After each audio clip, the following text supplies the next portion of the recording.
Good morning, colleagues. Just to introduce myself, my name is Susan Steltsman. I'm the Director of the Scholarly Publishing Academy of Sciences of South Africa.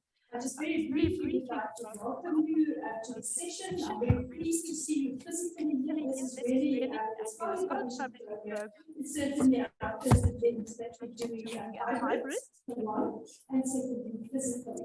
I can already see that only 7 participants online, so that is great. So don't look into the numbers in front of you, but do remember those that are actually online. So what our chairperson is go big or go home, right? Do enjoy your sessions this morning. We have some excellent panel chairs that will chair the different sessions and some excellent speakers. I think this is the first time that the National Scholarly Book Publishers Forum of USAf actually have a conference, and we're very grateful that in these times that we can actually do that. But not to take up too much time, it is really my honor and my pleasure to welcome the Executive Officer of USAf, Professor Himla Sudial, who will then open these proceedings for us and on our behalf. Thank you, Himla.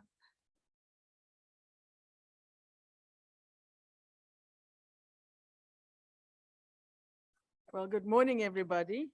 I would normally say to Henriette, our communications officer, make sure you have my box so that I can be seen when I stand on it, particularly at podiums that were built for very tall people.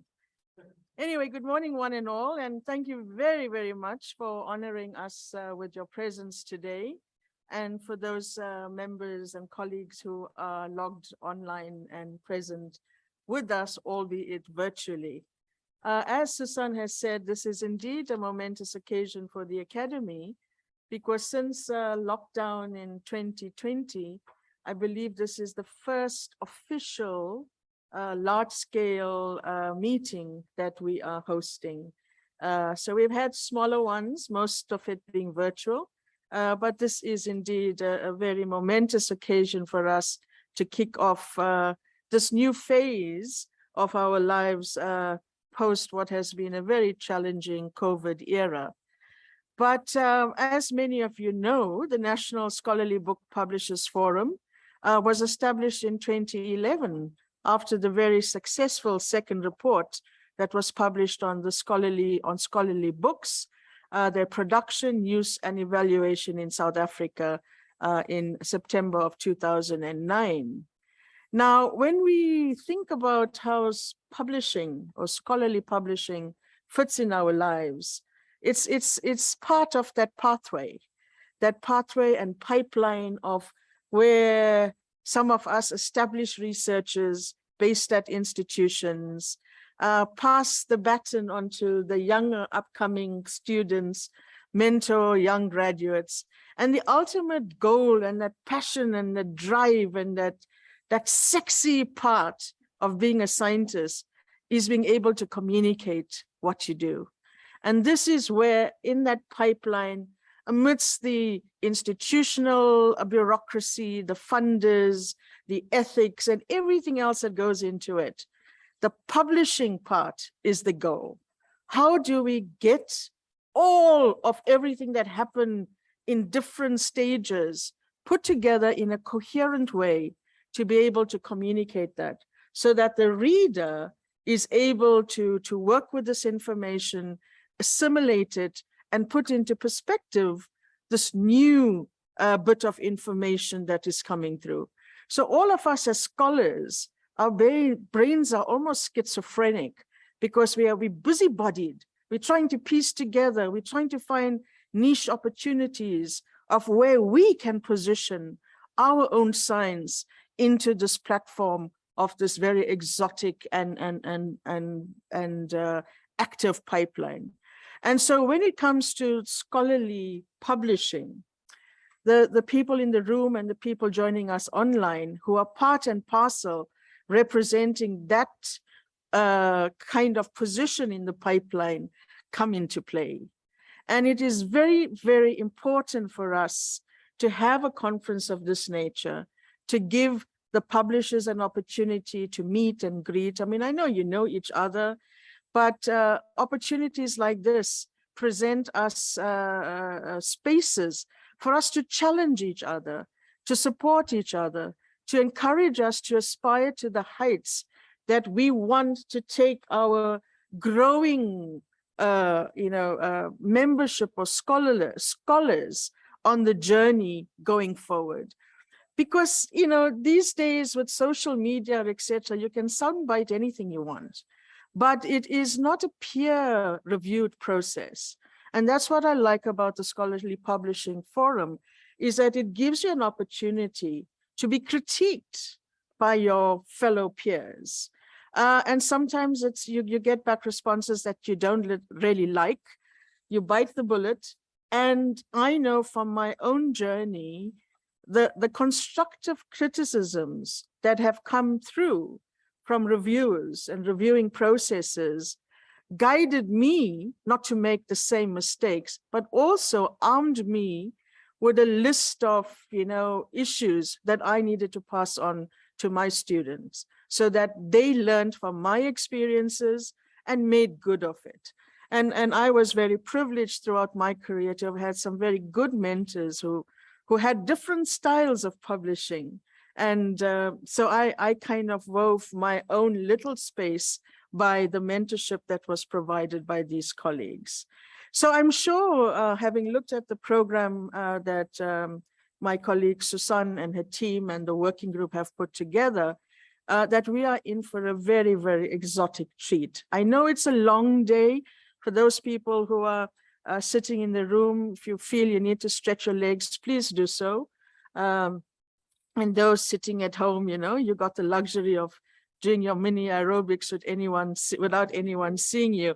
But please stay with us for the rest of the day, because I'm sure what we got to hear from these esteemed colleagues are really, really going to kind of set that stage, if you haven't already done so in launching this year, to kind of take a step back, rebrand, refresh yourself, and think about the next publication that you would like to work on, because it is these colleagues in the room that are going to help us and assist us to get this work communicated. The space of science engagement and communication is such that we need to actively engage, and engagement is not a monologue, it's more than two-way street. And communication, how do you get that message across?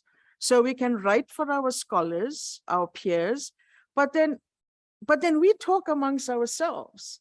How do we get this richness of information across, like to policymakers, to the general public, to build a kind of trust and value of science in the mindsets of one and all? So colleagues, we really appreciate what you do. I'm very, very grateful to the standing committee at the Academy, who also volunteer their services to ensure that what we do in the field of scholarly publishing is alive and well. And so I wish to thank every single one in advance of proceedings today for everything you do to make us relevant in the national system of innovation. So with those few words, I want to say, let's get ready, put our safety belts on, get your cocktails in hand, and let's launch into a day of successful engagements and active participation. Thank you very much.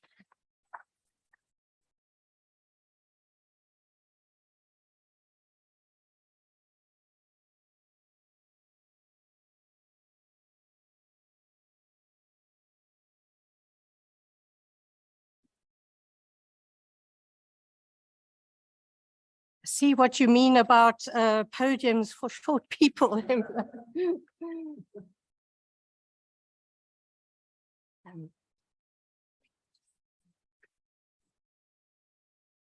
Okay. Good morning, everyone, both the people in the room and those online.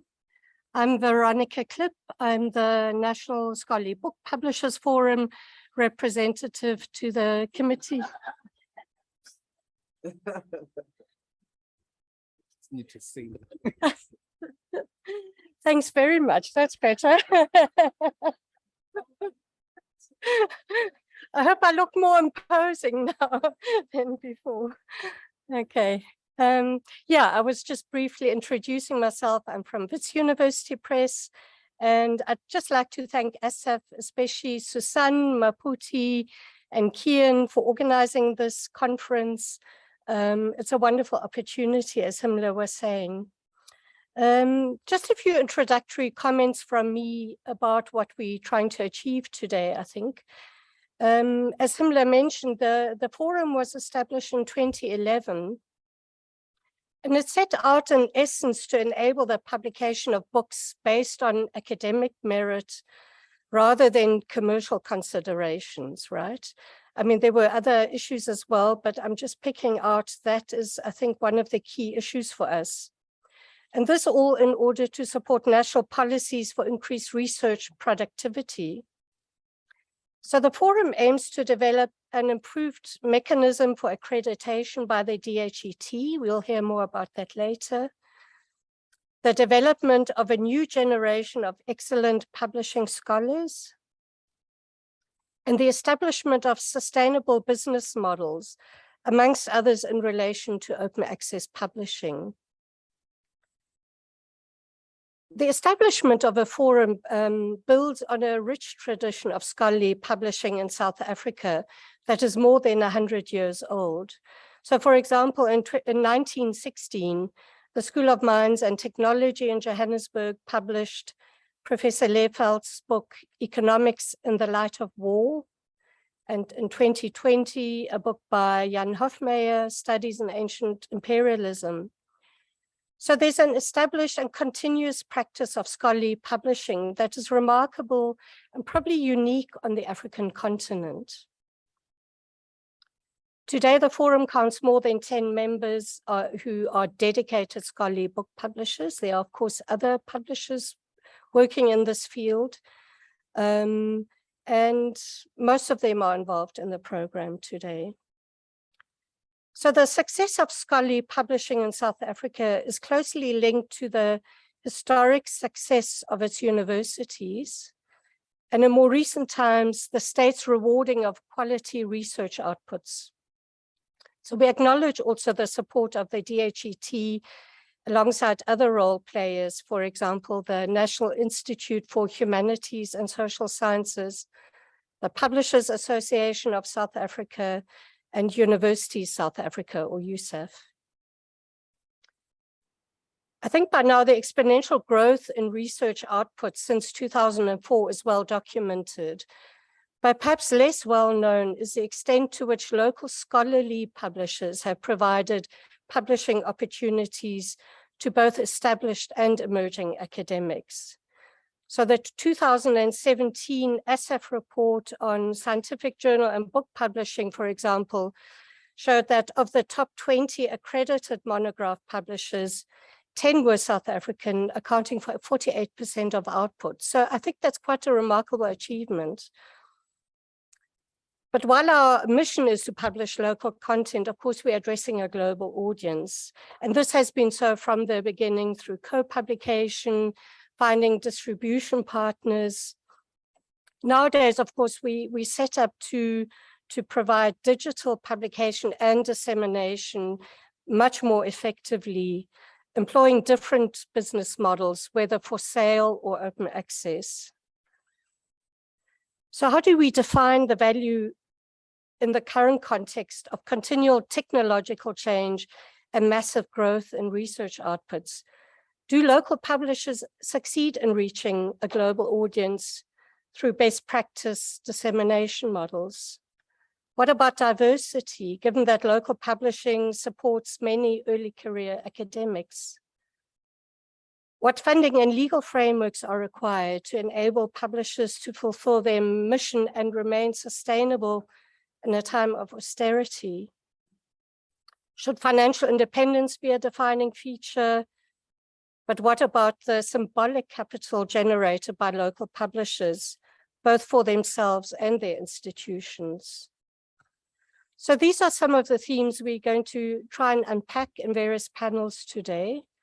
And we hope the conference will highlight the contribution made by local publishers as these times of austerity once again demand inventiveness as we forge new sustainability models. So I'm now going to hand over to Professor Ahmed Bawa from University South Africa. He's the CEO there. Just quickly, I mean, Professor Bawa, he's a scientist, a theoretical physicist, but he knows a lot about scholarly book publishing, I think, firstly through UKZN, where he was on the editorial, he chaired the editorial board as DVC of research at UKZN. And he's been engaging with us scholarly publishers in his role at USAf, bringing out, for example, in 2019, a report on South Africa's presses essential to the knowledge enterprise. So I'm very pleased that we have Professor Bawa to speak to us this morning. Please welcome him.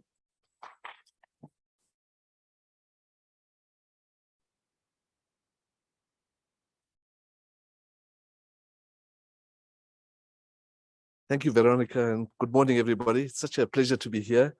I'd like to just thank USAf for, first of all, for putting this together, but also for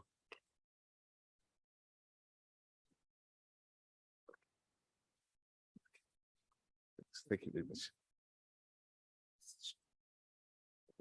So, yeah, first of all, I'd like to thank USAf for pulling this together. I think it's an important engagement, and I have always kind of, you know, kind of thought about the importance of USAf really in the whole scholarly publishing terrain. And in some respects, I mean, I think that, you know, this kind of engagement provides us with an opportunity of addressing one of the things that I want to address today, which is the issue around taking a kind of a national approach to this issue rather than thinking about, you know, each university having its press and so on. I know we've had this discussion before, and in some respects, I mean, you know, post 2015, 2017, the student uprisings, post-COVID, in some respects, my views are slightly more formulated now, not formulated, I say, more kind of firmed on these issues. But I also want to just emphasize that I'm certainly not an expert in this area. I come to it because of my role in USAf, and as Veronica kind of indicated, I had this wonderful pleasure of being on the UKZN, University of Nuttall, UKZN Press Advisory Board, and worked with Glenn Cowley, who was just such an incredible kind of figure in my view, at least. I just want to say that I've you know, been chatting with Andrew and Vikas and Oscar and so on, and they know much more about this than I do. But hopefully, what I'll do is just bring a kind of a university's perspective to this, a USAf perspective at least. And I think I should just emphasize that there's deep concern in the university sector, if you like, amongst the vice chancellors and so on, about the sustainability of our presses, about the creation of new presses, and so on. I mean, just a whole lot of kind of concerns about what the sustainability models can look like and so on. Of course, a big part of this issue is the issue of scholarly journals, right? And I'm not going to be referring to that at all today. I will kind of dip in and dip out a little bit, but just to say that, you know, that there's deep concerns about just the sustainability of our kind of participation in that journal sector, if you like. I should also just mention that I'm on an International Science Council task team on scholarly publishing, in particular with regard to journals. And there's a very, very strong kind of impetus there, at least, for us to move towards kind of a preprint kind of based publishing system. You know, for a particle physicist, that's kind of astounds me a little bit. But on the other hand, when one thinks about the role of these big repositories like Archive and so on, which have been so dominant in the physics terrain over the last 20, 30 years, one has to say that there's something for us to grapple with there. And in particular, I think, you know, what what we learned from COVID-19 and what we are still learning from COVID-19 has a whole range of implications, I think, for the way we think about journal publishing, at least. Just to say, to respond to something that Veronica said, we certainly had an explosive growth in journal outputs and research outputs over the last 20 years or so. But what we have seen now is flattening out of that. In fact, we are seeing a slight, beginning to see declines. There's a whole range of reasons for that, but I think that we have to be concerned about that as well. So thank you very much, and thank you for this invitation. And I hope that I at least bring about, give you something to engage with as we. Okay, so okay, I need to get something out of this. Okay. So just, what is the landscape, that we're kind of thinking about? University presses are all operating independently, but they collaborate. So that's good. But one has to say that, that they are also, there's a state of competition. I mean, even though you might be collaborating and so on. I mean, the big question is, which press is, presses are all under pressure to be sustainable and so on. Now, of course, that means that you are actually grappling with markets and grappling with kind of, both kind of, supply markets and demand markets and so on. So you have to, I think, it seems to me that that's a starting point, that at the moment, there isn't enough, if you like, for an approach which says, how do we develop a framework that allows us to work together? That might be something that's an interesting discussion for us to deal with. And what's not becoming, but what is completely clear is that the conventional kind of markets for scholarly monographs aren't going to provide the basis for our presses to be sustainable, just kind of in the present model, if you like, simply because library budgets have gone into decline. Whenever there's a kind of a cut in subsidy, and the first budget that comes under pressure is the library budget, and the implications of all of that. It's for scholarly books and so on. And I think that when one looks at the way in which the vice chancellors are grappling with this issue of the presses and so on, is precisely along those lines, which is to say, we have to have presses which are sustainable.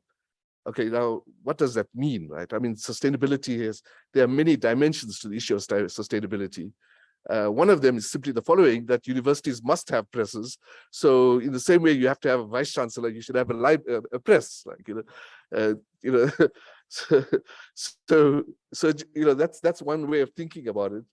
And another way of thinking about it is to say, well, can we start thinking about models that will allow these presses to be sustainable? And I think that that's really the key question for us. Yeah, ebook sales are up, but not enough to offset. And I'm not speaking about South African presses here because I don't know the numbers, off the top of my head. But I'm speaking about from global perspectives. Ebook sales are up, but that doesn't mean that presses that produce scholarly monographs and so on are making up enough to get onto a sustainable footing. And yet, I think we all have to agree, that scholarly books that provide the avenue for foundational scholarship to be put out there are absolutely fundamental. We can't not have them. We have to have them. So that has to be a foundational kind of starting point, at least, that we have to continue to have scholarly books. And this might, may not be necessary. Well, I shouldn't even say that. I mean, if you start out in, if you want to start out working in the area of quantum computing, for example, or quantum information, there are 3 or 4 really substantial scholarly books that you get referred to. You don't get referred to a set of 100 papers, if you like. You depend on these big texts, if you like. Yeah. So So they are fundamental, and we can't just simply do away with them. And of course, one of the big challenges we face in South Africa is this unequal access. Not just South Africa, by the way, it's also a global phenomenon, unequal access to publishing and reading. And I think we have to just focus in on the issue of publishing, because the new, as we all know, the new models are really pushing us towards, you know, APCs and BPCs and so on. And that does have implications for access to publishing, if you like. And so the big question is, where does this take us? You know, just what do we have to begin to think about, and how do we take this process forward, if you like? So what are the changes? I mean, I think we have to, oh, sorry, I have to. Okay. Oh, use a clicker, yeah. Sorry. Yeah. Okay. So what are the changes, right? The changes are, well, first of all, one has to accept that, you know, that there's this whole set of new opportunities and risks associated with it, this new technology moment we are in. And, you know, I hate this phrase, fourth industrial revolution, because, you know, I have no idea what it means. And I don't know when the fifth industrial revolution is going to hit us, and then what are we going to do, you know? But just to say that we are in this new digital technology moment. And the question is, you know, just what are the opportunities and risks associated with that? And we have to think about the risks, because, you know, we learned from COVID-19, you know, we got through those academic years, but we got through them very, very painfully because of the deep inequality of access and so on. So the question is, we have to think about both the opportunities and the risks. Yeah, there's a global movement towards open access. I mean, I think we have to, not just in terms of journals, right? Also in terms of scholarly books, right? And one has to say that it's gathering momentum. I mean, on a daily basis, there's a momentum that's being built up. And the third point I just want to make is that many countries are shifting towards kind of open science kind of policy frameworks and so on, especially in relation to publicly funded research, publicly funded knowledge projects and so on. Himla and I serve on the Open Science Advisory Board. I chair, and she I don't know, what are you, co-chair or something? We serve on this board for South Africa, and one has to say that actually a draft document has already gone to cabinet. Cabinet has kind of given it its kind of a sign-off. It's now gone to the other departments for discussion, and it's going to be upon us soon, it seems to me, at least within the next 2 to 3 years. And a big part of that, of course, is open access, but there are many other angles to the open science framework, policy framework at least. And it seems to me that that's very much going to be a policy kind of framework that we're going to have to deal with. And then, you know, there are geopolitical pressures, right, on scholarly work. And then the question is, what are the implications of that for scholarly publishing, if you like? So just to give you an example, I mean, you know, there are Chinese scientists scientists working in America who happen to be either of Chinese origin or happen to be Chinese, like running laboratories. Why? We've been imprisoned, right? Because, you know, because of the geopolitical imaginations of the US government. We know what's happening now in the Ukraine with the Russian invasion and all of the implications of that. We are seeing, in fact, you know, a re-emergence of South Africa, Brazil, China, well, not China so much, but India at least, beginning to revitalize the discussions around the non-aligned movement. And so I think what I'm saying is that there's a real threat we face in terms of kind of balkanizing the international science system, or the international scholarly system, if you like. And I think there are huge implications of that for the scholarly publishing enterprise. One of the interesting things from the International Science Council project is this idea of sort of opening the record of science. It's not called open access because there's so many dimensions to open access. It's the phrase that we use is opening the record of science. And by the way, that includes things like making available when you publish, having also the data being published and so on.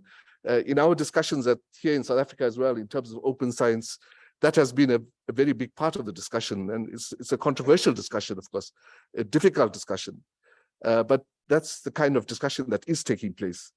And I think we have to remind ourselves that universities are social institutions.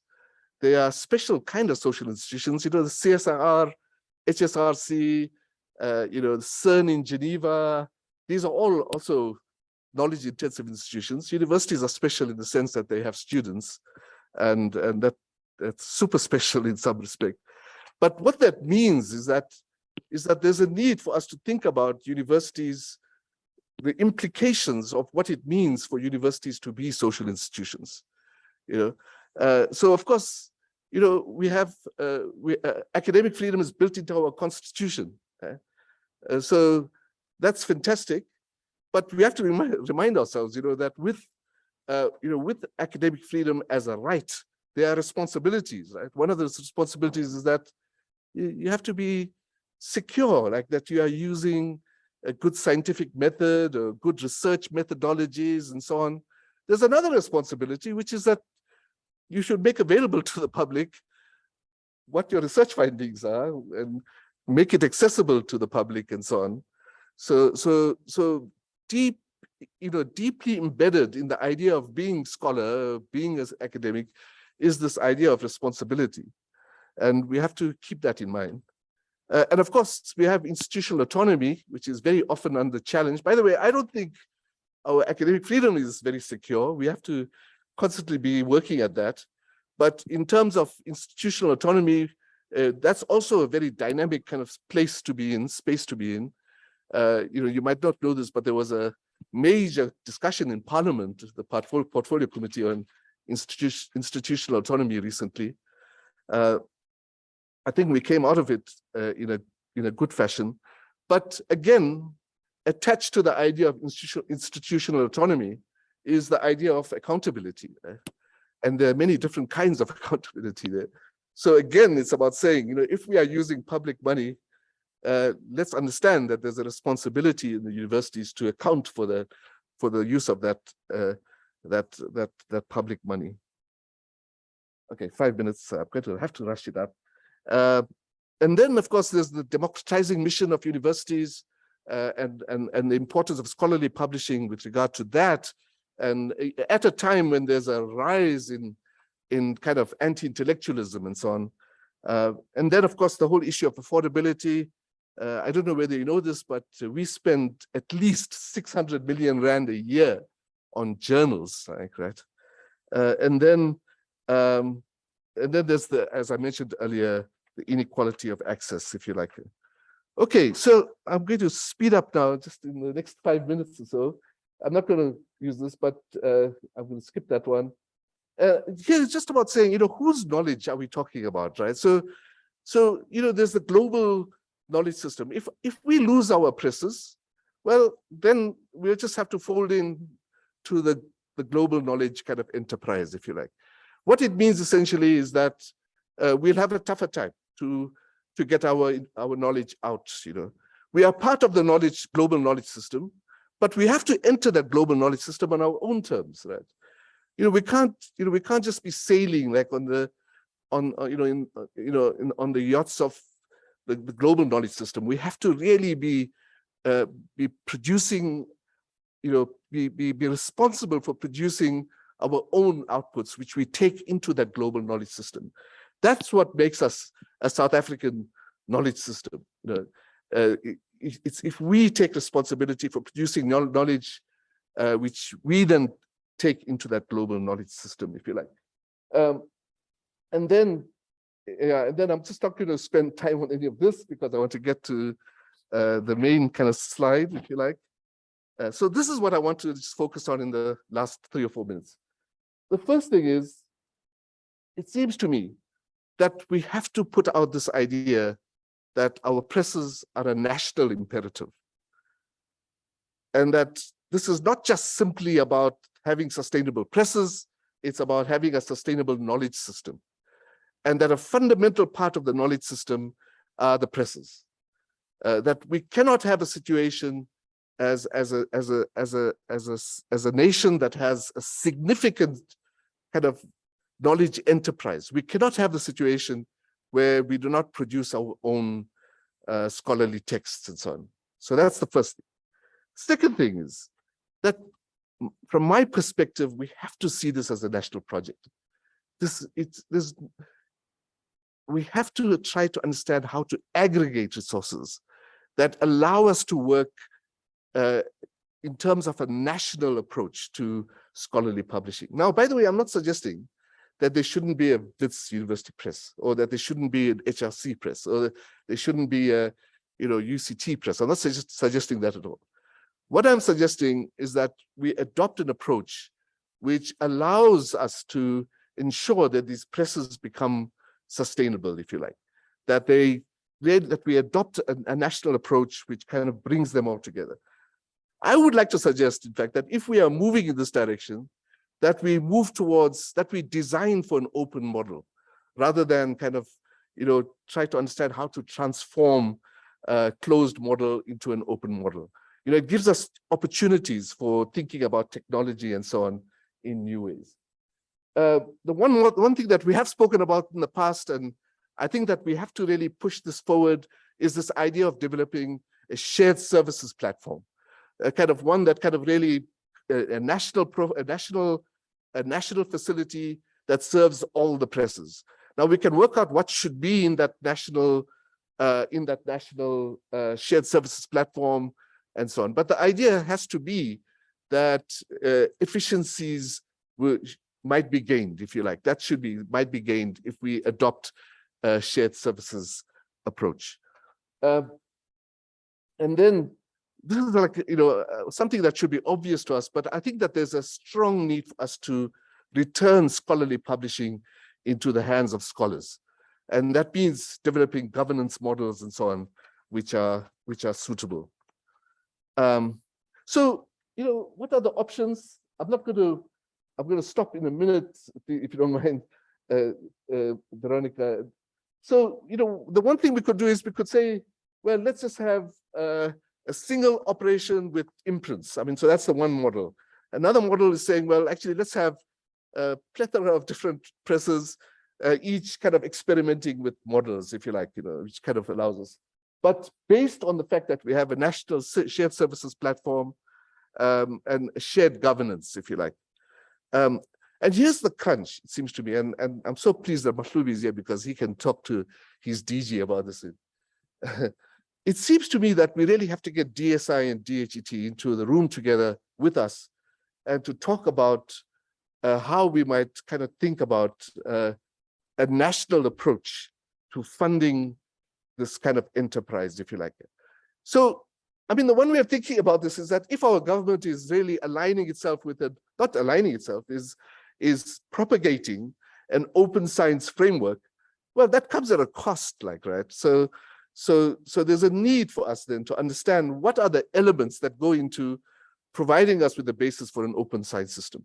And it seems to me that a viable scholarly publishing industry in South Africa is absolutely central to that. And so how do we go about doing that? By the way, there are other models that we can think about. The vice-chancellors, by the way, have actually committed themselves to an aggregation of resources.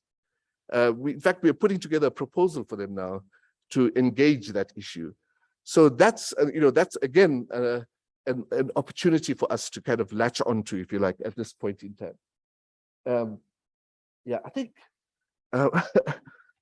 because of time, I think for me one of the biggest issues, of course, is this issue of policy consonance. This idea of saying, can we get ourselves and government into the room together to really kind of try and work out what kinds of policies are required, and how to ensure that the policies are not pulling us in different directions, that we are bringing them all together, if you like, in this project. Okay, I'm going to stop there. I mean, I read through a whole range of stuff related to the international experiences. There are some very interesting models there. The book processing charges are, different models of that, and should we be moving in that direction or not? I mean, those are all really important questions, it seems to me. And that, I don't think it's necessary for me to summarize. I think I've done that already. Thank you so much. I'm so sorry I ran over time.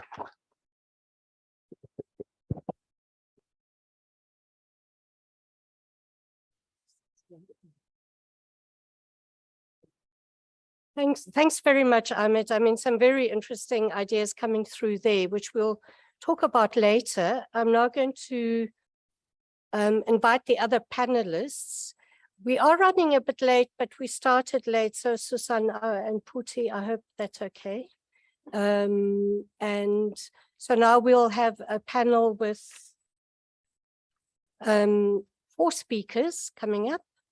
2 of them are in the room, and we're going to start, as they are listed on the program, with Chief Mabizela, who works at the DHET. I've now put my notes somewhere. I was going to introduce everyone formally, but I think most of you will know him, and he is, amongst other things, responsible for accreditation in the department. He will be followed by Keyan Tomaselli, who is now he's Professor Emeritus from UKZN, now linked to UJ, and of course, he chairs the Scholarly Publishing Committee of USAf, and he's a great supporter of the presses. And online, we'll have Professor Sarah Nuttall, the Director of WISER at Wits University, a literary and cultural studies scholar. And then finally, last but definitely not least, Jeremy Wightman, who's the director of the HSRC Press. So we will go through all the panel presentations, and then we'll have time for question and answers at the end.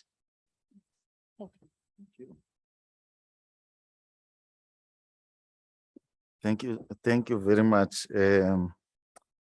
Veronica, and thanks, colleagues. Suddenly, I'm very tall.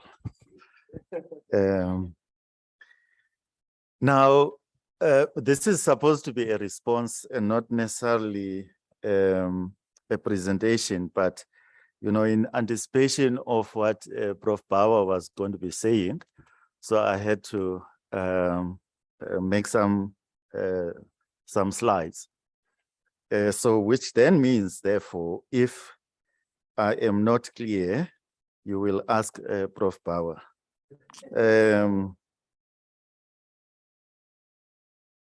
Now, I thought I was the second one. Yeah, the second one is. Oh, okay, wonderful. Thank you. When I was preparing this, I thought of the phrase "preaching to the converted," and I don't know how that came about, but if you think of it literally, churches would be empty if converted people wouldn't be going to church to be preached at. Because those who are not converted don't go to church. They don't want to go to church. But anyway, these are the issues that I think the industry or people involved in scholarly publishing would always be at in their minds.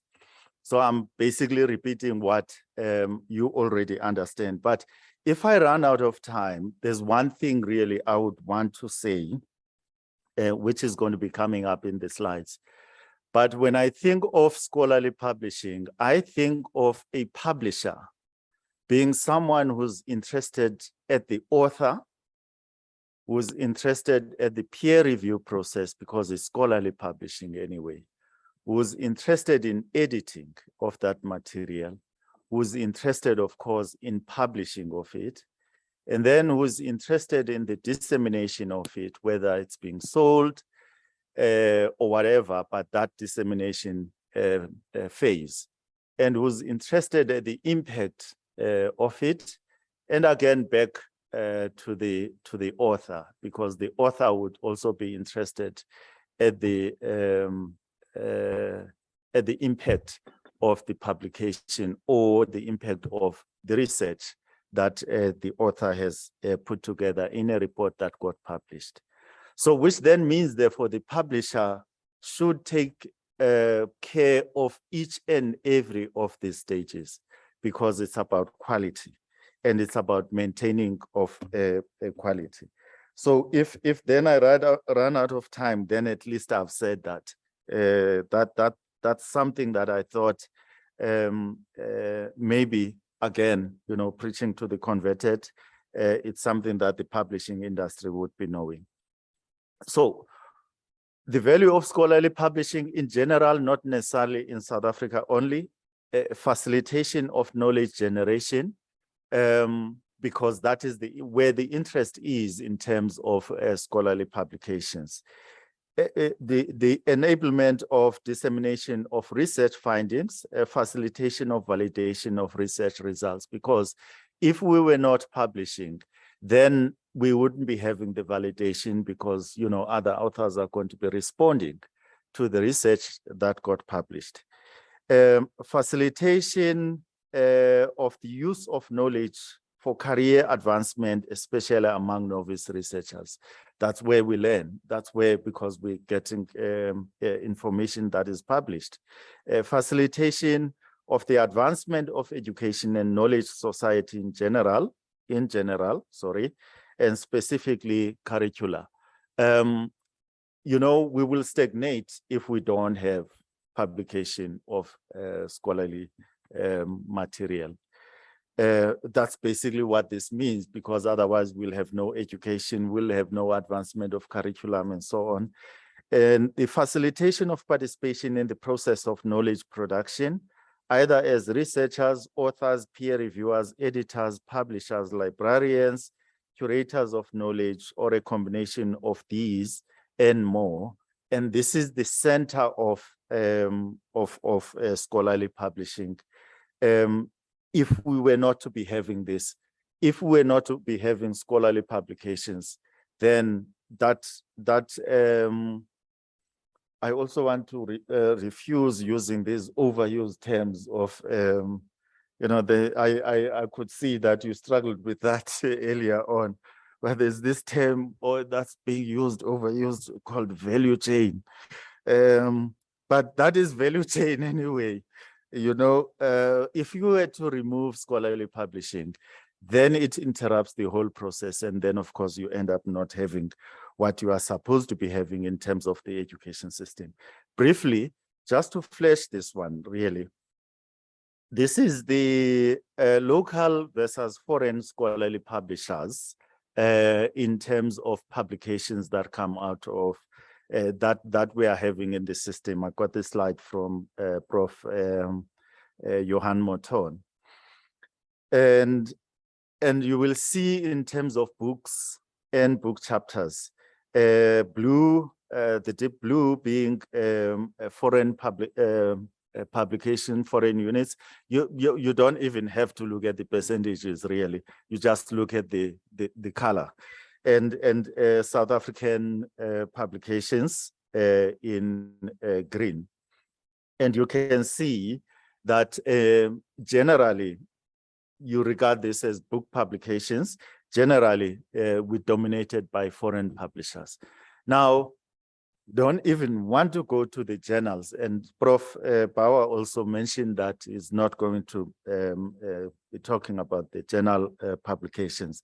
But in the questions that Veronica asked earlier on, the what about questions, one of the what about questions that I would want to be asking would be, what about publishing journals? What about publication of journals in South Africa? I spoke to a colleague who said only UNISA publishes about 40 journals. Now, if you think of it, and then everyone else, every other publisher then publishes far less than 40. UNISA is the highest in the country that publishes 40 journals.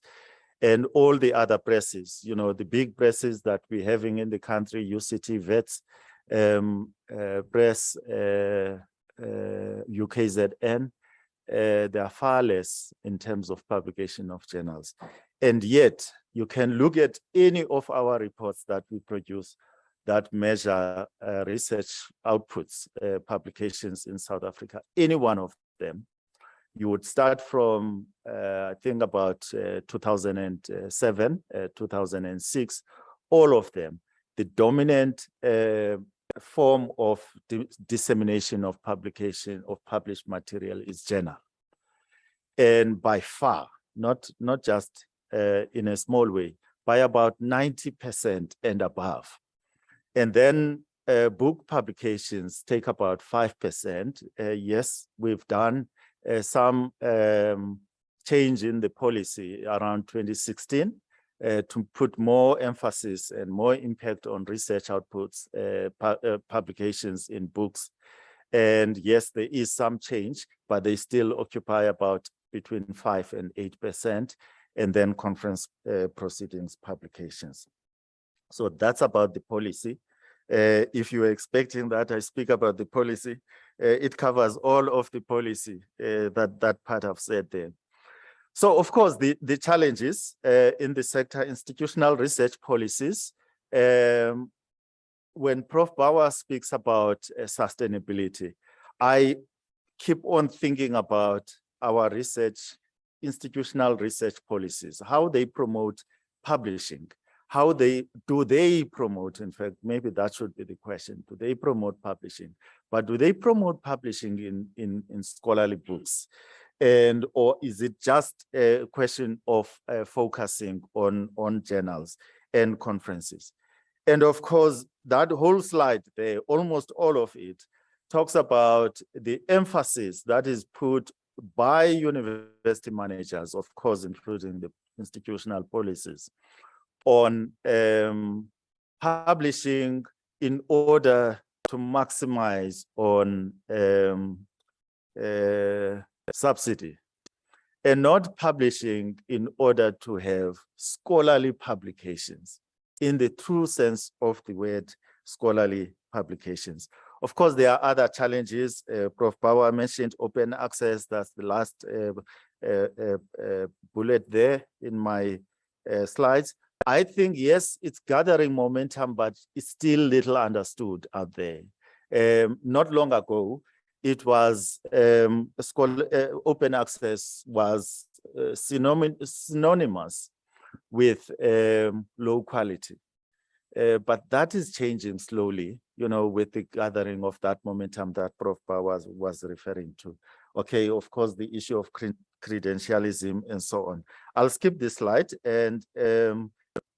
And yes, I said in case I run out of time, I will say quality. And that would be point number 2 there on the value of publishers in South Africa in this case. And thirdly, safeguarding of state subsidy. That's what is going to be sustaining us. If we safeguard state subsidy, not only in terms of research publications from the DHET, but all of the other research that comes from the state.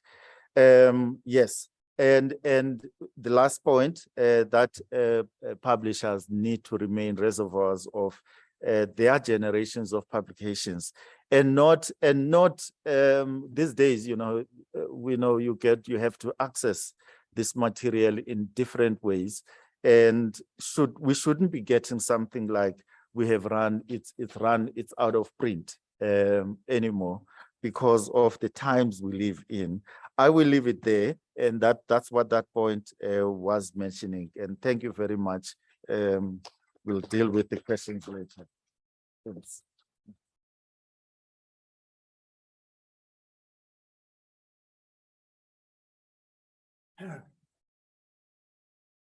Okay, I'm going to stand tall also. My thanks to Himla and Veronica for kicking off the meeting with good humor. Not having spoken in public for 2.5 years, I'm a little bit rusty, so breaks the ice. And of course, the bench helps. But let me continue from Professor Bawa's wonderful presentation. If universities need a VC, then it must have a press also. That is the Murphy's Law. The key, of course, is to ensure that the press is funded in the same way as is the VC's office, in which case we can all go home and donate the lunch to somebody else. I'm not going to comment on Prof. Bawa's address because I think the panelists are doing that, but as the chair of the forum, when I signed up for this job, I didn't realize I was getting 3 jobs. Chair of the committee, the scholarly committee, and the book forum, and the journals forum. And in my last performance management meeting with my dean, I explained that UJ pays me, but I work for USAf. Fortunately, my university is very flexible in these things. So, okay, but to get down to some more serious matters, I think it's already clear that this is a conference with a difference. And while the proceedings will be published, hopefully, it's a strategic planning exercise. We need to get beyond the catch-up phase and into a planning mode. And I think Professor Bawa has outlined some of the contours of what that mode might look like. The local book publishers are the link, again, point made earlier, between the local and the global. I wrote this yesterday, so in fact, we're all on the same page. I just want to underline these points.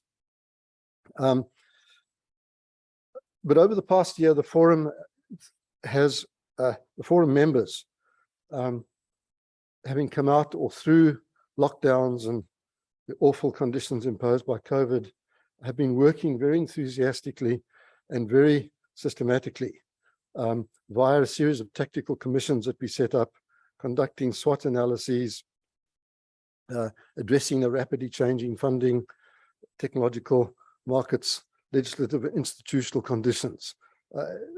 Publishing is at a crossroads, never the more so than since Gutenberg developed the printing press. And the future of the South African book scholarly publishing sector is at stake. And we cannot simply all return to our offices and continue business as usual. And fortunately and wonderfully, DHET is part of this process. And I think there's an excellent working relationship that is developed between USAf and DHET, and we do value that and hope that it will continue. Okay, it's the forum's appeal that academics, people like me who are not publishers in the strict sense of the word, actually work much more closely with our administrators and our managers and our research officers in devising policy. Policy tends to get written at the top and then devolve down. And sometimes it doesn't work for those at the bottom end of the pile, but who are actually producing the work. And I think these issues have already been indicated to some extent.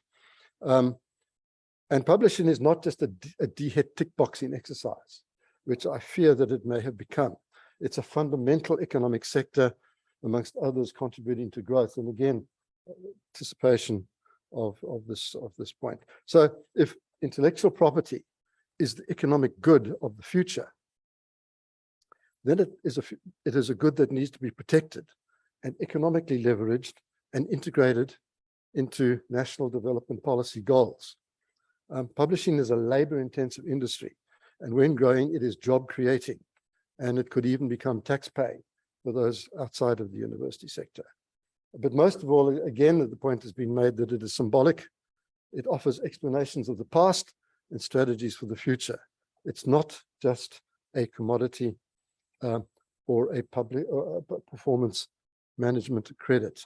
It is life and culture affirming, and only tactical knowledge and implementation as produced through publishing is actually going to save the planet if the politicians are actually listening. So I think we're at a number of crucibles here. Climate change, technological change, moving from legacy publishing to open access publishing, funding models trying to catch up, publishers not sure where they're going to, copyright amendment bill, which is the wild card in the South African case at least, local, global, knowledge export, knowledge import, sharing of resources, import, export. These are all issues that the forum has been discussing over the past year, and which will see some exposure now in the public domain at this particular conference. So I really just wanted to set the scene, and let's take it from there. Thank you, Ahmed.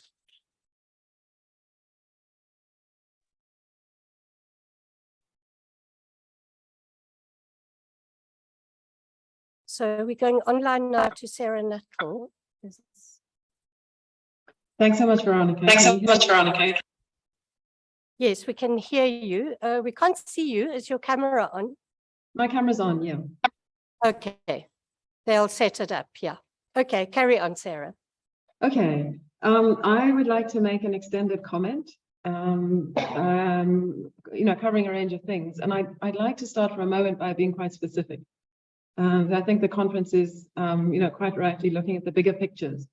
But let me just start with the fact that, I've been working at WISA for a long time. And when you walk into WISA, there's a cabinet of 60 books produced by scholars at WISA since its inception. Many of those books are published by Wits Press. Some of them are published by UKZN Press, a couple by UCT Press, and so on. If I think about the spines of those books, they're also published by international publishers. In fact, some of them are published first by international publishers and second by Wits Press. And many of them are extremely well-known books, around the world. So, one thing to think about, if we think very specifically from the vantage point of a single corridor in a single university, is to understand that those books are sort of front and center to the humanities project. And they stand in the humanities, as I think Ahmed said, very powerfully for intellectual work. I read something a while back, which is that journal articles attract on average, depending who's writing a course, but on average 12 to 15 readers. And books play a very important kind of galvanizing role in terms of building academic fields and visibility. And what that cabinet of books enables us to do is to make our case to our faculty for being a research institute, set up to publish widely and be some kind of humanities hub. And so all of these kinds of implications around the production of scholarly books in terms of producing institutions and producing loci in institutions that are built around these archives, these book archives, and thus in turn are built around university presses. And it has just been extraordinary to me, thinking about Wits' centenary this year and thinking that Wits Press has been there alongside the university for 100 years. It seems a remarkable a fact and a remarkable achievement that we're trying to do something interesting with, and I want to tell you about that now. And it goes to your second question that I think is worth us considering in a slightly different vein from the discussion so far, and that is, how to animate the histories of books and book publishing in this country in a way that speaks to people subliminally, intuitively. Why is this interesting? Why is this important? And we make a lot of these arguments politically. But one of the things that we're doing is that we're working on an open access book at the moment, which find interesting kind of entry points to tell the story of, in this case, Wits University Press. And so we're trying to look at, early Black intellectual history, who was published, who wasn't, looking at the correspondence with publishers, looking at the figures of the commissioning editors, looking at early feminist texts, how a feminist text changed over time, which women were published, which weren't, what were the topics and how they changed. So all of these kinds of things. In fact, Wits Press published African Studies Journal for many years, and we're trying to look at, well, what was published in English, what was published in French, what was published in Portuguese, and how did these kind of convene academic terrains. So that's a project that we are doing with Wits University Press, or at least in discussion with the press, to try to animate the terrain subliminally for people. You will know, if you know anything about the way we work, that over 20 years, we celebrated our 20-year anniversary late last year. We just run these book projects all the time, these public fora in which we convene events around books, and that seems to me to feed back into the importance of publishing. So we had an event recently, post-COVID, had a book launch of Isabel Hofmeyr's latest book. We had about 100 people in the room, which was fantastic. But at some point, Veronica made an intervention around local publishing. And at that point, Isabel Hofmeyr said, I commit to publishing my next book first with Wits Press and second with an international press, rather than the other way around. And that seemed an important moment. Getting scholars with high profiles to publish, first with a local publisher and second with an international publisher. And that goes to my third point, which is I think that my read from a Humanities Institute perspective, standing at the center of many, many networks, is that there's a growing impetus around the politics of the global South. And around the kind of point that Ahmed made, which is books will make sense first in terms of their embeddedness and their nestedness within African intellectual formations. Those are the books that are, in fact, ultimately the ones that are widest read because they make sense. And so what I'm seeing is something of a disconnect, perhaps because of US politics over the last 5 years and sort of post-COVID and having to be locally centered, but something of a disconnect between Northern and Southern research imaginations. And I think that's quite positive in all sorts of ways, because it does go to these African intellectual formations that books needed from here need to be embedded in the first instance. And so I'd like to make a case that we're gaining ground in terms of kind of the politics of the global South and therefore global South book publishing. It makes more and more sense to do that.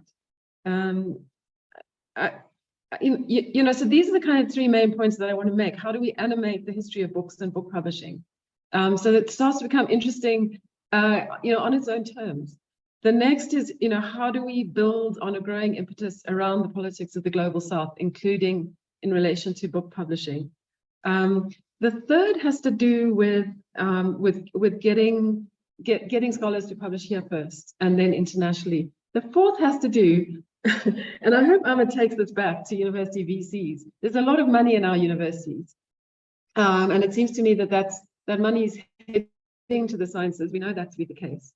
And there really ought to be, more commitment from those VCs to subsidizing university presses.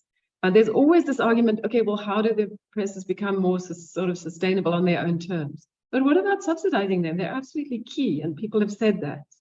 And that's where the national approach seems very, very important to me. I would love to see kind of national pressure on VCs to put more money into presses, to subsidize open access, So that all seems very important. And really just to close by saying that we've used the COVID period, and I know that peers elsewhere in the country have done so as well, to launch, we launched a weekly podcast in April 2020, essentially around scholarly work and the books that people write, the research that they're doing. And it's remarkable to me that we attracted 28,000 listeners around the world, and we can see as the map lights up on our social media charts how many people are listening to those kinds of interventions around accessibility. Ahmed's point again, on avowedly intellectual topics, right? Avowedly intellectual topics. So that would suggest that kind of anti-intellectualism that Ahmed was pointing to, can be turned around if we're finding different fora to do that. Close by saying, that the particular pleasure of a job like mine is precisely this kind of intensification of the local around, books that are coming from here, and engaging with those books critically, but also celebrating the fact that they're emerging from this continent and this place. So thank you very much.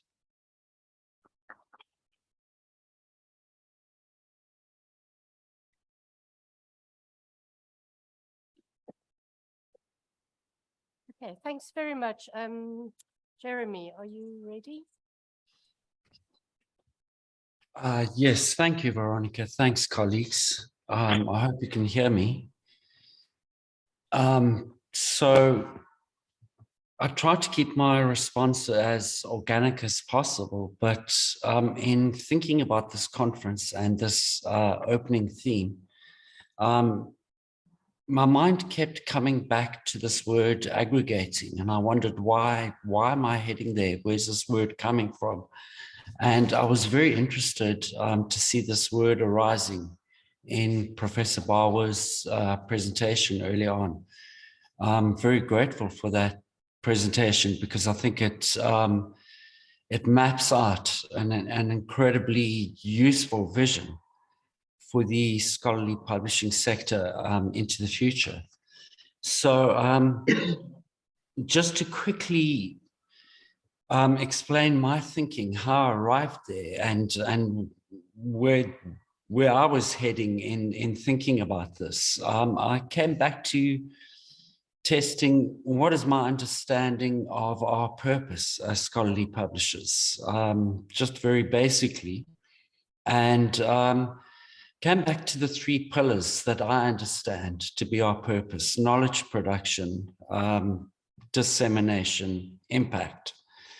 So generally in knowledge production, we understand, or I understand that to be about this process of constructing constantly new, constructing knowledge in evidence-based ways that's constantly new and different. And that gives us ways of understanding this world with rapid social, human, technological change in order to deal with the challenges of our times and for the future. So this very vibrant process of content development within a knowledge production framework. But our focus inside that, from Africa and from the global south, is obviously to generate this knowledge and publish this knowledge from and about the global south. The purpose that we wish to achieve, I think, in disseminating our published knowledge is to distribute this knowledge as widely as possible so that we can engage further understandings. Ideally, we want to do that as interactively as possible with readers and users of the knowledge. Then thirdly, of course, this golden milestone of impact, a very complex thing, but essentially there we are looking at how these understandings that are created in our knowledge domains are taken up. How are they used to make a difference? So here we sit, as has been highlighted, in a world with really grand challenges, from unemployment, inequality, poverty, the water issue, the resources issue, climate change. In fact, some of these issues are called existential crises. They are so severe. We sit with these very, very critical frameworks that we hoping our knowledge, our published knowledge, can deal with. And of course, this is essentially our purpose, not just to publish and engage in these pillars of knowledge production and dissemination and impact, but actually for what we are publishing to make a difference.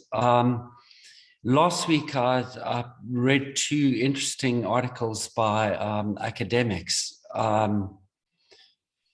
and I just wanted to highlight those within this frame. Recently, I was wondering, I read that only 15% of the youth globally believe that climate change is an important issue.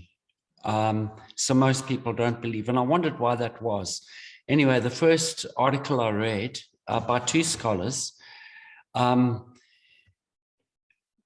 they investigated this resistance to the science around climate change. Now, the science of climate change is widely published. The evidence-based knowledge is extensive.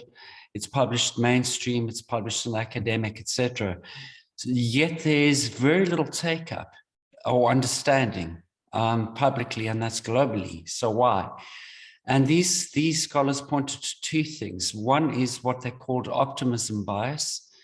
The other was what they identified as being political bias. The optimism bias being the human psychology that tends to feel that although they understand a problem is there, it should be fine because it's not going to affect me.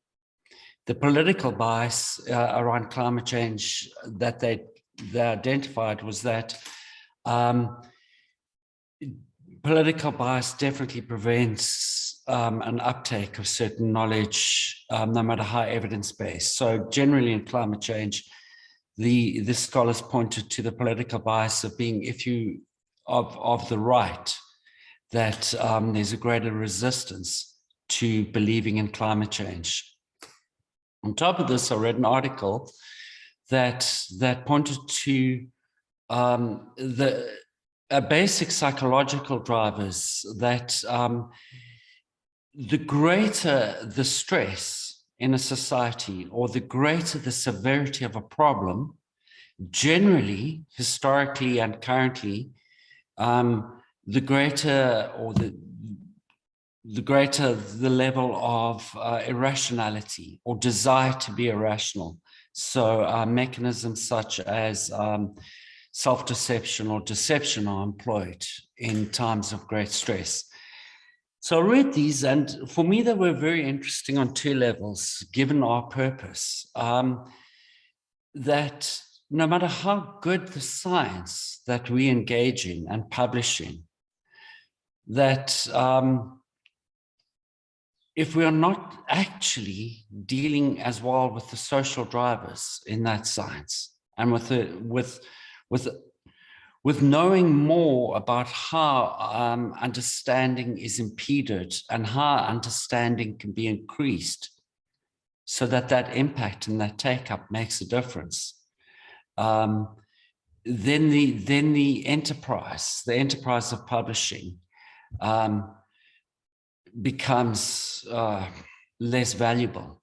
So really, it's an extremely complex process that we're involved in, and I guess this is what led me to the thinking of aggregating, because I think although we perform this incredibly vital function as scholarly publishers of knowledge and content from and about Africa and the global South that is original, that is important, we still are generating knowledge that is almost in silos. Outstanding knowledge, original excellence, original knowledge, but it's knowledge that is possibly not reaching because of access or because of other factors, readers, or it's knowledge that is fragmenting because it exists in pockets and pieces. So in essence,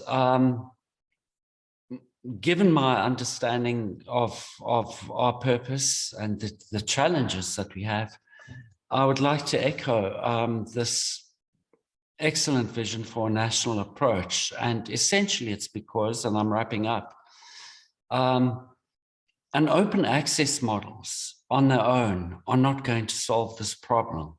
And what we really need, as Prof. Bawa highlighted, is the kind of shared service, the kind of data systems that are going to allow us to increase discoverability of the knowledge that all of us are producing and publishing, to increase that discoverability and its impact, and also to crack the nut of this problem of understanding and the barriers to understanding. Thank you very much.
Then we'll give the panelists an opportunity to respond. Narod.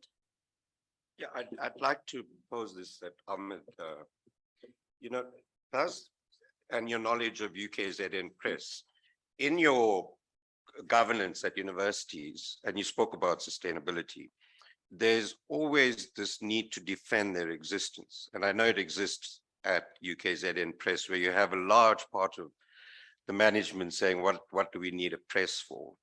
And maybe 2 or 3 people defending it. And isn't this the sustainability debate that you put on the table there, part of that we've corporatized higher education and research to such a degree that now we've got to defend our existence as publishers. And you know, how do we bring it back into the academic realm? Okay, we'll take Andrew's question. Oh, sorry, Narod.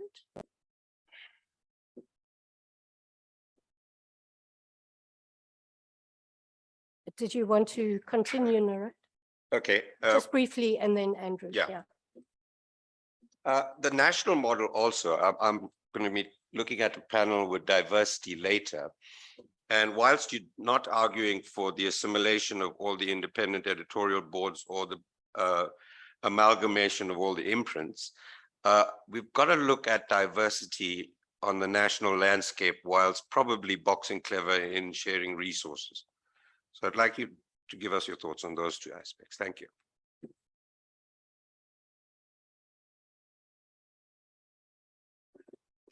Thank you. Thanks, Veronica. And thank you to the panelists for their presentations. I think I had 2 questions. The first one for Mahlubi, just about the intention of or the intended purpose of the DHET in this.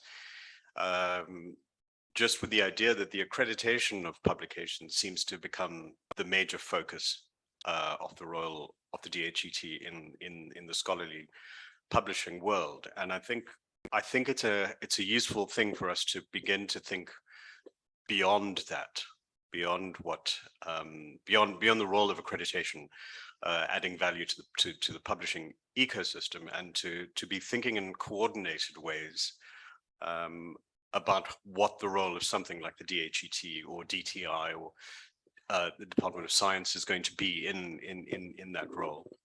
And then to emphasize, I guess, the second part of that, to pick up on Ahmed's point, just of the value of scholarly publishers and scholarly publishing, and the necessity for that to be locally made, locally managed, and locally owned.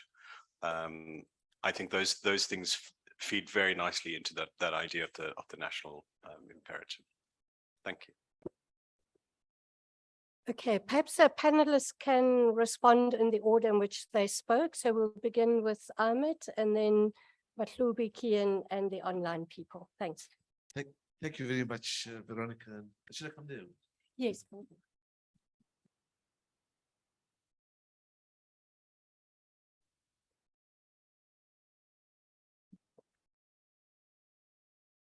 Thank you so much. Yeah, actually, you know, the issue around scholarly textbooks is a vexed one, I mean, for me at least. I think that from my point of view, at least, you know, what I wanted to focus on and what I did focus on was the issue of scholarly books, as in monographs, so on, and you know, and I think that you know, one of the big challenges we face is that we also have to produce textbooks. So there's no question about that, and that's really vital.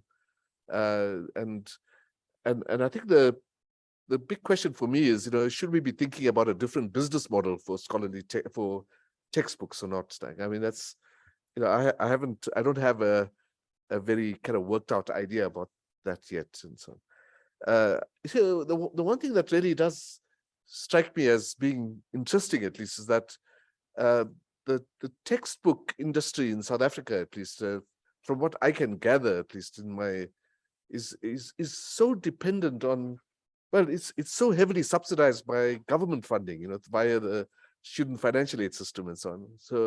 So that has to be kind of built into the model, if you like, and so it makes it very complex. I mean, and there is a need for discussion. So I'm not suggesting that there is no need for scholarly for textbooks.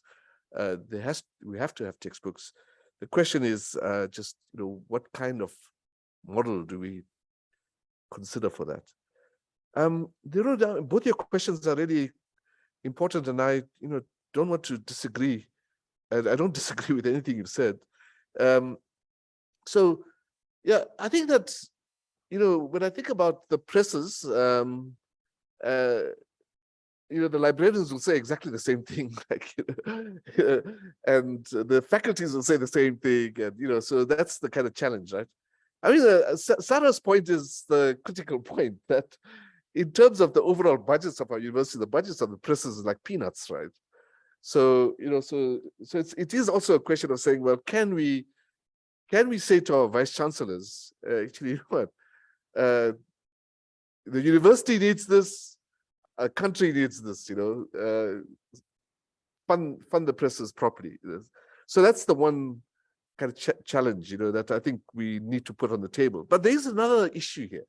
The other issue is that if we think about the fact that, that universities are located in contexts that they are, increasingly thinking about themselves as engaged institutions in those contexts, that they are sort of, there's this buzzword going around anchor institutions, and I'm not using anchor institutions with capital A and capital I because that has a particular meaning, but anchor institutions as in small a, small I, kind of just institutions in their context, working in their context.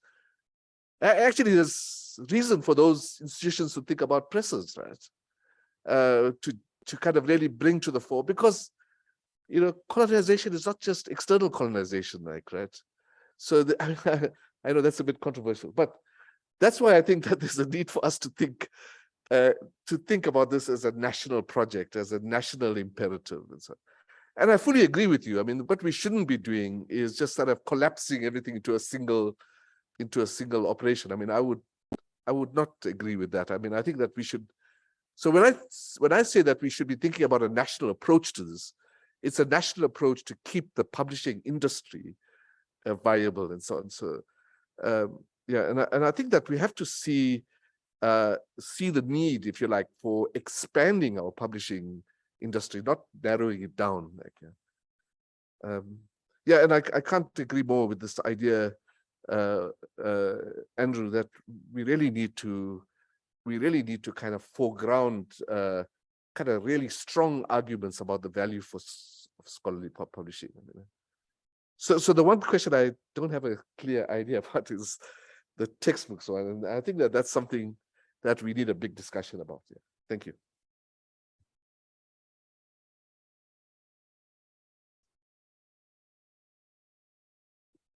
Okay, thank you.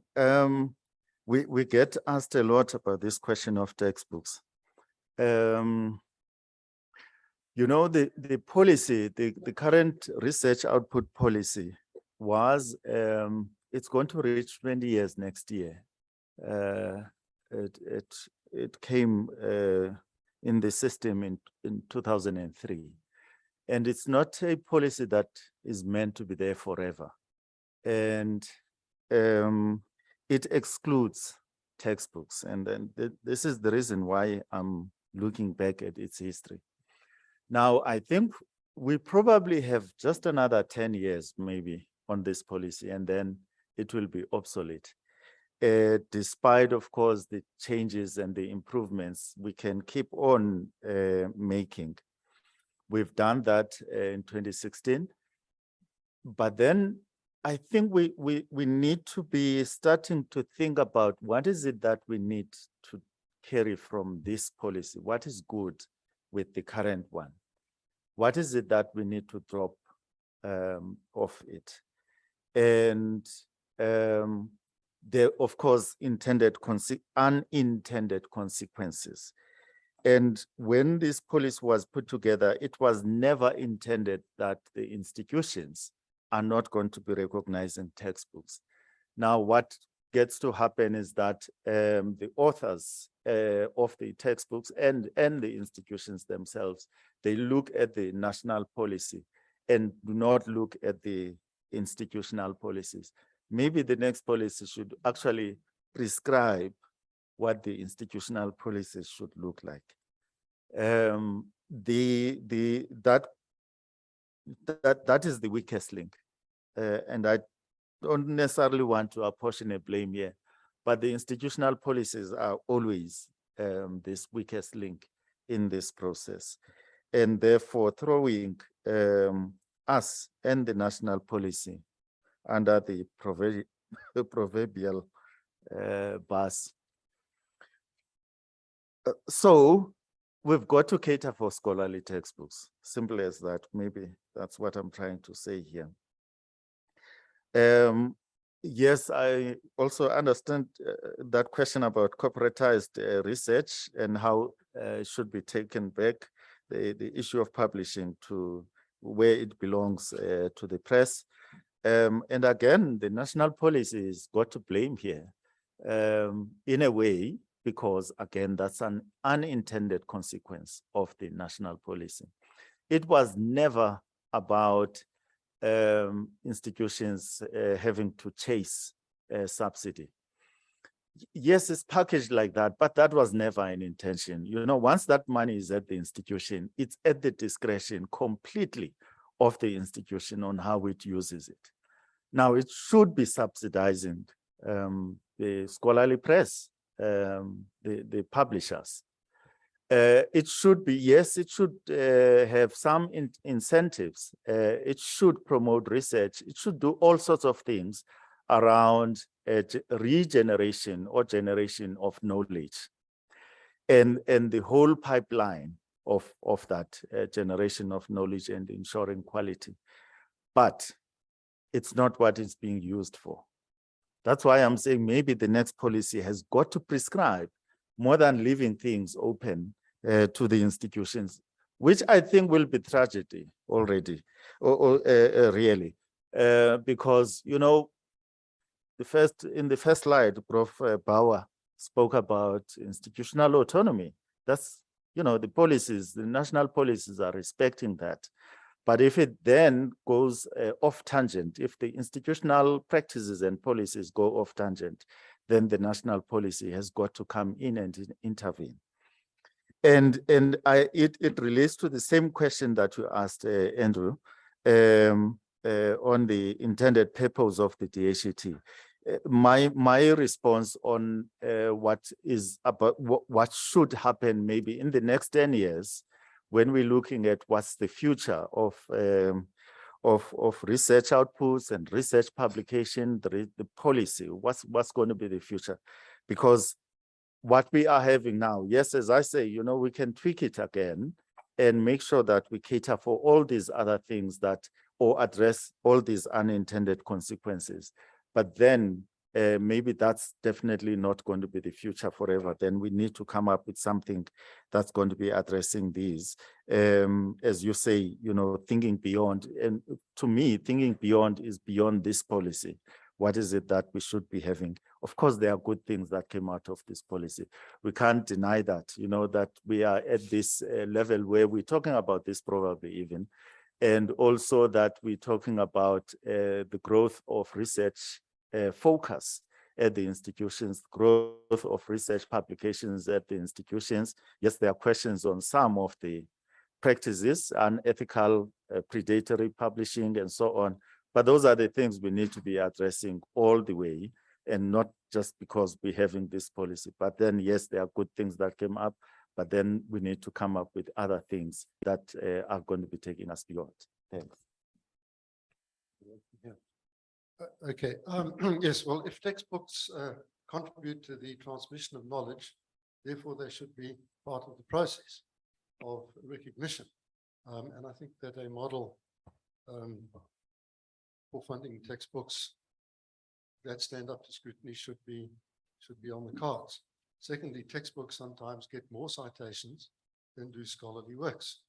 I'm thinking of the UNISA Professor Peter Verree, whose 5 anthologies on media studies have garnered up to 1,000 citations.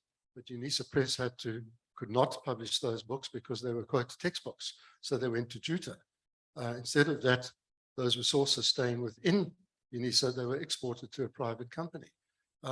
Textbooks can become cash cows to cross-subsidize the scholarly books. My own discussions with my colleagues in setting up UJ Press was they didn't want a cash cow just to cross-subsidize the scholarly works. They said that's unscholarly. I said, well, then talk to Princeton University Press, which has a children's imprint, as does Cambridge, as does Oxford. We need to start thinking in much more lateral and innovative terms in order to be able to fund what we want to fund and to sustain all sectors of university production of knowledge, including what goes on in the classroom. So universities have introduced, for those who like to teach more than to write, an award for teaching. Well, only one person gets the award, whereas everybody who writes gets some kind of return on their writing. It's an unlevel playing field. And the result of the wonderful DHET system is that, as Chief Mabizela has said, institutions have come up with policies that agglomerate within one sector of activity rather than support all sectors of activity within the institution. So even promotions are now based on publication and teaching, administration, committee work engagement, community engagement are less important. The thing is to come up with monitoring mechanisms that actually make sure that the textbooks that are rewarded deserve it, because we all know that the Palgrave and Routledge and Blackwell's handbooks that started off 10 years ago as the cutting edge statements within particular disciplines have now become run of the mill and really are just textbooks, and anybody can get one published. And even graduate students are now being approached to edit these things. So there's a kind of slide as a new idea loses its way. So, those are monitoring issues and can be easily dealt with an appropriate monitoring organization. But these are issues I think that we can pass on to DHET. And there's a wonderful article to finish by Maria from ARP, Director of Information Services at UJ, in the Anfaza magazine, in which she makes precisely this case. And I'll make sure that that gets to all delegates and the department. Thank you.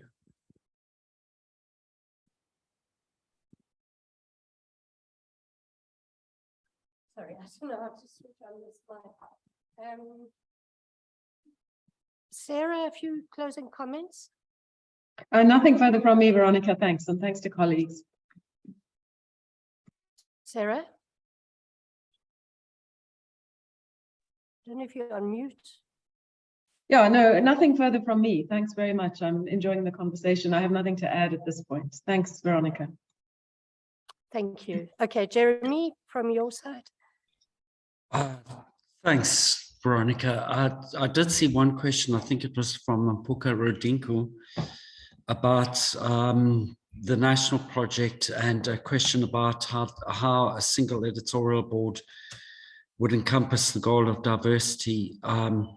I don't think the vision that is being sketched is to reduce things. For example, to reduce the scholarly enterprise to a single editorial board, for example. I think instead, this is my understanding, the vision is to create something additional. So, for example, a platform that helps us to achieve that purpose that's been outlined in a better way. So in essence, you have, for example, Wits University Press and HSRC Press and UKZN Press and so on, who are doing outstanding work on various projects, such as the decolonization of knowledge, or projects, research books on inequality and poverty. And the vision around a national project is really to combine that knowledge and synthesize it in such a way that it has greater impact discoverability, usability, and interactivity. I think that's my understanding of this vision for a national approach and a national project. And coupled with that, to make the funding model more predictable and more structured so that the question of sustainability can be addressed. Thank you. Okay, thanks so much to all the panelists. There might be some more questions, but we have to leave it here. We're already out of time, but I think we'll make up time later in the day with one or two speakers not participating. But thanks very much to the entire panel. I think that was a very rich opening to the debates, which will pick up on some of the themes going through the course of the day. So thanks very much. And we'll break now for tea for 10 to 15 minutes and then begin the next panel. Thank you.